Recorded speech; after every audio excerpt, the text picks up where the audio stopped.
Am I the a-hole for making my parents choose between my sister going to jail or replacing my car with their vacation money? Plus many updates. I, female 17, live with my parents. I have an older sister at 29 that they had when they were super young. Like, I think my mom was 19 and my dad was 18. They did not do a great job with her, and she has a lot of problems. She is chronically unemployed and she is a thief. She has 2 kids that are okay. They live with us as well because her boyfriend didn't want them around. I like the kids, but they're spoiled little brats my parents dote on to make up for being crappy parents to their mom.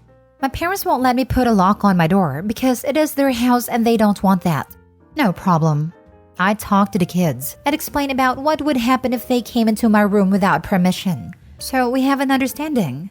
Well, my sister broke up with her boyfriend and she needed a place to stay. I begged my parents not to let her stay with us. They declined. So I begged again for a lock for my door. No dice. I have to go to school, so I can't guard my stuff at all times. When I came home on Friday, I found my car absolutely trashed and the side of it destroyed. My sister had gone into my room, found my spare key and taken my car, then lost control on the ice after a day of eating crap and tossing fast food wrappers everywhere and sideswiped a tree. When I saw my car, I was livid. I told my parents that I expect her to pay to fix it. They said she didn't have any money. So I said that I would call my grandparents as they helped me get the car and insurance. After talking with my grandfather, I came back to talk to my parents. I said that the insurance would cover fixing or replacing my car depending on the damage, but that I would have to file a police report and that my sister would probably be charged for stealing my car. They begged me to tell insurance that she had permission. I said nope. So rather than go through insurance, they are replacing my car, but they're using money that they had set aside to take me and my nieces to Orlando next summer for my graduation. It's fine. I can do without seeing Disney World again. But my parents, sister, and nieces are upset with me and saying that I'm an a-hole for denying my nieces the opportunity to go on a vacation that they never had. I just asked them if a lock for my door would have been cheaper. Am I the a-hole? Now for the top comments before reading the mini update. Not the a-hole. Play stupid games, win stupid prizes. I just asked them if a lock for my door would have been cheaper. Legend. Heck yeah. I hope you learned what not to do by watching her older sister. My other favorite line is, my sister, parents, nieces are all mad at me. Like, why would a sister have the nerve to be mad? She stole the car, and it's her own fault her kids will be disappointed. Opie's parents suck too for enabling this absurdity. Not a-hole, Opie.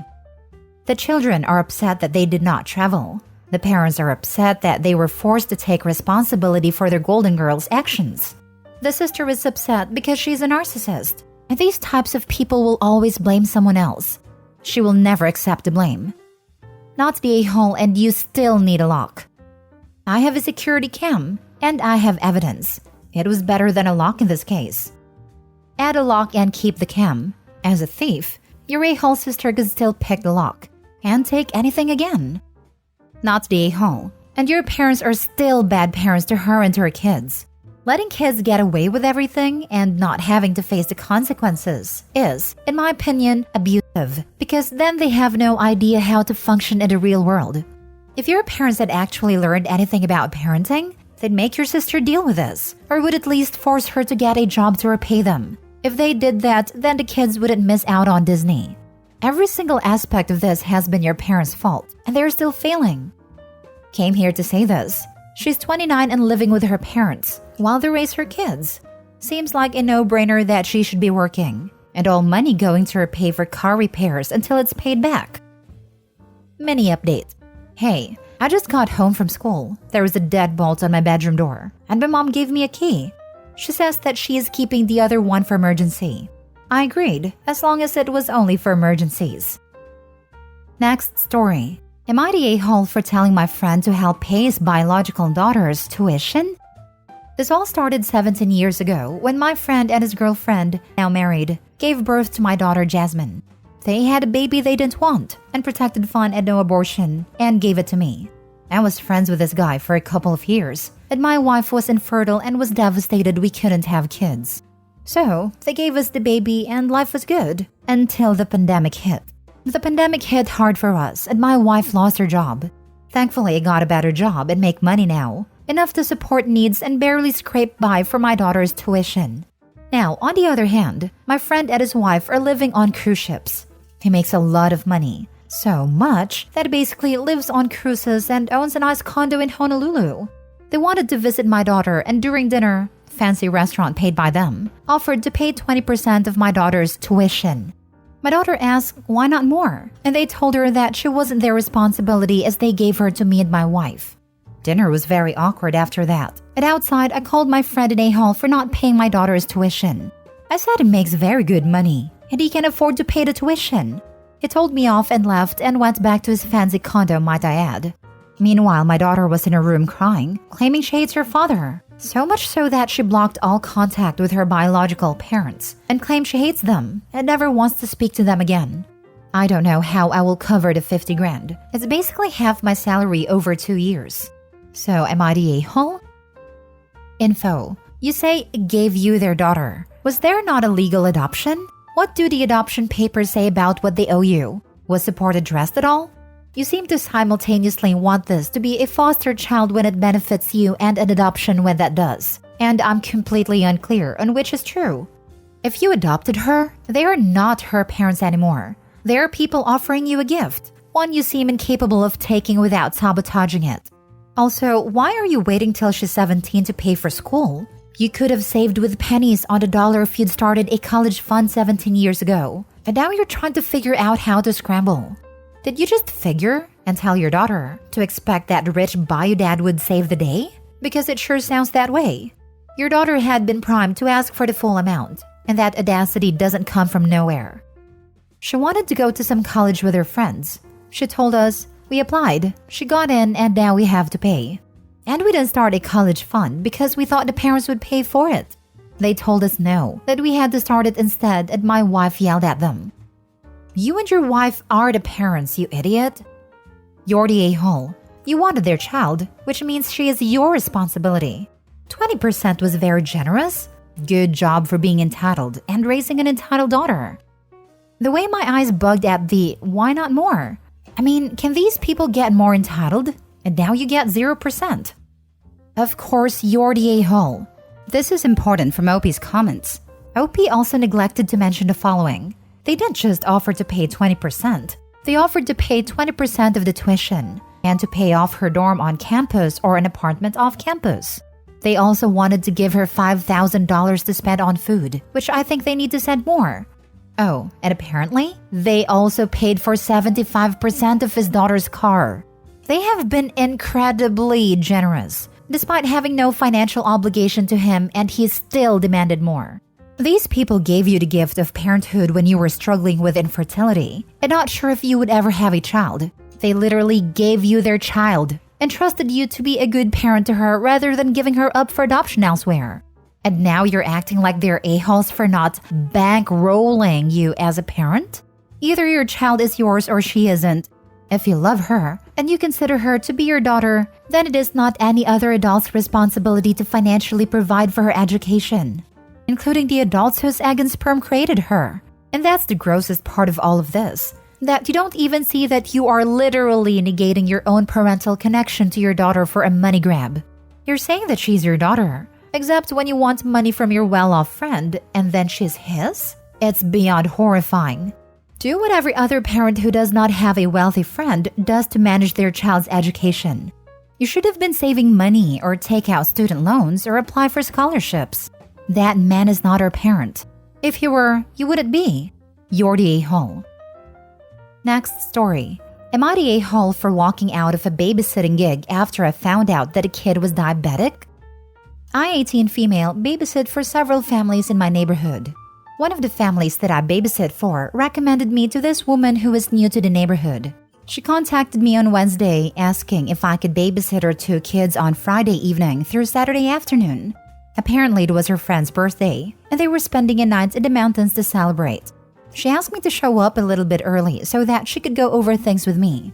Nothing abnormal, especially since I've never met them before. I show up and she starts going over the usual stuff, and then she starts talking about insulin and blood sugars. Apparently, one of the kids, 5-year-old, has type 1 diabetes, and she didn't think that it would be important to let me know beforehand. I have zero experience caring for diabetic children. So I told her that I wasn't comfortable. And she just said, "Oh, don't worry, it's easy," and then tried to show me how to give an insulin injection. I also told her that I am squeamish around needles, and she kind of laughed it off and continued trying to teach me. I finally had to cut her off and basically told her that unfortunately, I wasn't comfortable caring for a diabetic child on such short notice, especially since she'll be hours away, and probably drunk, let's be honest. She started freaking out and begging me to stay, as she didn't want to miss her trip. It seemed like she was about to cry as I was leaving, which made me feel bad. I texted her when I got home and basically said that in the future I would be willing to try, but I'd like to have some kind of trial run, and we could build up to overnight once I actually knew what I was doing. She read my text but didn't respond. Now for the top comments. Not the a-hole. Since you are neither qualified nor comfortable with performing such a task, you made the right choice. Not the a-hole. As a teacher, my wife has 2 kids in her class with diabetes, and she and other staff had to have special trainings, not for just administering insulin, but also to understand blood sugar levels, the effects of food, etc. This is not the kind of stuff you learn in a 5-minute chat before someone walks out the door and entrusts their kid to you. Both my parents had to work with my endo nurse to learn how to give injections, and they still don't like doing it. I would never ask someone I barely know to understand a care that a type 1 needs. Even nurses at some schools I've gone to had to get retrained when I started there, because I was their first type 1 in years and was using equipment that they had never used. Even when I was diagnosed, I was in the hospital for type 1 training for 3 days to learn what I needed to do to not die. Asking someone to learn all that in 5 minutes seems impossible to me. My mother is a nurse, and my dad was still in hospital for 2 days to be trained when he started on injections. Type 1 diabetic here. Totally not the a-hole. Especially because you have zero experience administering insulin or dealing with lows. Minor mistakes on dosage can have serious negative consequences. Same with waiting too long to take insulin. That mom should know better. Good for you for walking away from that risky situation. T1 here. Can you imagine if the kid has low blood sugar in the night? OP might not have even woken up to catch it. And given the kid is getting injections and not on a pump, there's probably no CGM. Seriously, T1 also and horrified at this mother's thoughtlessness. If it was a teenager who could mostly handle their own care, maybe it would be okay to give a 5-minute rundown. But a 5-year-old? Not the a-hole. She blindsided you and was hoping for the best. Even if the kid just needed to take a pill at bedtime, that sort of thing should have been disclosed when you took the gig. Last story. Am I the a-hole for telling my parents I won't go home for Christmas unless they get me a gift? My 19 male sister Bree 17 is a brat. My parents spoil her rotten. And if she doesn't immediately get her way, she will throw a tantrum, and my parents will always give in to whatever she asks for. I wouldn't say she got in the way of me or our brother, 23, getting anything, but it was always really obvious who got more. My parents emailed me asking if I would be okay with doing a low-stress Christmas this year, as in nobody would get gifts for anybody else. We would just spend time together. I was fine with this, since I don't want anything anyway and it would make things less stressful like they said.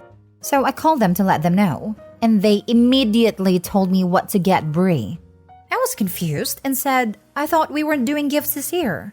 My mom said, yeah, but Bree's different. You know how she'll get if she doesn't get something. Besides, she's still a baby. This made me mad. Not because I wanted gifts, but because it felt like Bree was getting to be the favorite again. I hung up and looked on the family Amazon account, and they have already gotten her a brand new tablet, a bunch of accessories for it, a name brand giant makeup case, and loads of smaller things. I called them back and told them that I won't come home for Christmas unless I get a gift. It doesn't have to even be a fraction of what they spent on Bree. It could be literally the smallest thing. I just want one gift. They told me I'm being childish and they thought they raised me better. I told them that was the deal and hung up. I told my housemates that I might be staying here over the break, and when I explained why, they said I'm being immature and that my parents don't owe me anything because I'm an adult now. I told them the gift is the point, is that Bree is obviously being treated differently from me, but they said it's because she still lives with them and is still a kid, and that I should grow up and stop being entitled. I still think I'm justified, but now I wonder if I'm being an a-hole? Not the a-hole. The rules were no one gets a present. But now the golden child has to have a bunch of gifts, including gifts from everyone so she doesn't get upset. Scratch that. For your own mental health and well-being, it's time to consider low to no contact with them. Don't keep setting yourself up to get hurt because your parents obviously favor your sister. Your parents obviously favor your sister. You're a whole 19. This "you're an adult" argument is ridiculous. She always been favored even before you were 19. Your parents have made it clear they favor one child, and that child exploits it to the fullest extent. There are people out there who may not be blood related to you, but will be better family than these people. Find them. Go live your life. Don't keep running back to people who make you feel less than because family. They're not bad people. They love me and I love them. They went to my cross-country games and all that. They weren't neglectful. They just have this huge blind spot when it comes to my sister, and I don't want that one thing to keep making me feel bad. I didn't say they were bad people.